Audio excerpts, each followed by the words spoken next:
to Better Health Together, and I have with me a very remarkable woman in Professor Rhonda Marriott, who is also the Pro Vice Chancellor of Aboriginal and Torres Strait Islander Leadership at Murdoch University and the Centre Director of Yanka-Yirra Research Centre.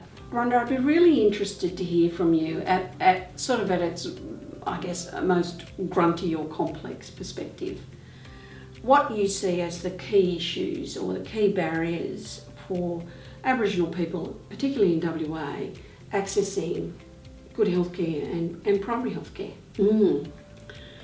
Thank you, Leanne. I think the issues of access for Aboriginal people is difficult sometimes because of the diversity of our people, but also the vastness of our state. Yeah. So, if you're living in Perth, because it's the major city and the capital, then access to a GP and then having choices around either going to that GP or going to the Derbarra Aboriginal Medical Service means that you've got a great deal more choices. You've also got much more choice around access to specialist care if you need that. Yeah. And look at the number of hospitals that we have. I know. So if you can't get into anyone there, you can always go to the emergency department. That's right. But gee, that's so different if you're living in somewhere like Albany or somewhere like Kununurra. So you have less hospitals. You might have visiting specialists on a rotational basis. You have no choice around who's coming. It's when are they coming, as opposed to who might be coming. And you'll have minimal access to GPs as well.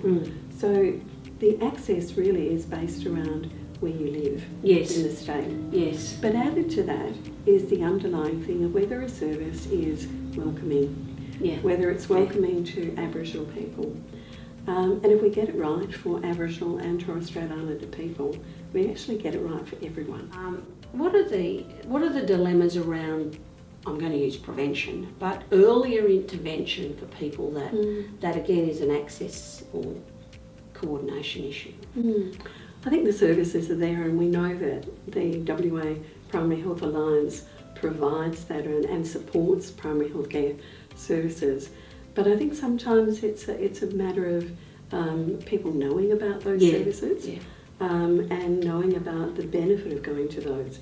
So if we take, for example, someone with diabetes, which is a chronic condition and can lead to all sorts of problems, the earlier that's diagnosed and different lifestyle approaches are provided, then the more likely they're going to be not ending up taking medications or not ending up on insulin, not ending up having amputations. Yeah, that's right. So the earlier intervention. However, GP services don't necessarily offer that. No.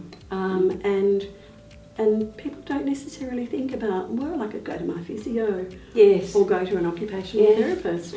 There's an automatic sort of, I have to go to a doctor. Yeah, that is true. And I think there's costs and other sort of access issues around trying to work alongside allied health.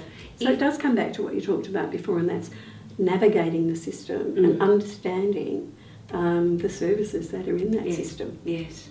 So if you could have a wish about what it is that WA Primary Health Alliance could be achieving in this environment, what would that be? Oh, more of what you're doing. I think the integrated team care approach is a wonderful initiative. I think the support for practitioners, the understanding how to engage with Aboriginal people, that cultural awareness, the training, the sensitivity, I think that's really important, and I think the leadership that the WA Primary Health Alliance is taking in that space is really important, because we know everyone who's working out there in health service land, GPs and others, are very busy people. So anything that an external group such as this can do to provide that support for them, I think is really important. And I don't think that was ever necessarily the brief No, for WA Primary Health no. Alliance when you first started. Yeah. I mean, it was to commission That's services. right. And stand back and Yes, see what happens. yeah. Whereas we But really need to influence and shape. Yeah, but I think the moral responsibility Yeah. has really been taken up by Yeah. the organisation to provide that support for services. So access by Aboriginal and Torres Strait Islander and other people is yeah. going to be better and improved. So lastly, for those people who might be watching this, Yes. what could they do to help improve Aboriginal health and wellbeing? Big question, I know, but if, you have, if there Did are you a couple notice my of, sigh? yeah, a couple of takeaways where people go, actually, yes, Yeah. I could do that. Okay, so be authentic is probably the first thing. You know, be authentic and genuine in your engagement with people. People will come back if they think that you're actually interested in them and you want to know more about them. Establish a rapport. You know, Aboriginal people talk about yarning. Yes, yeah. Yeah, so we yarn, we get to know you.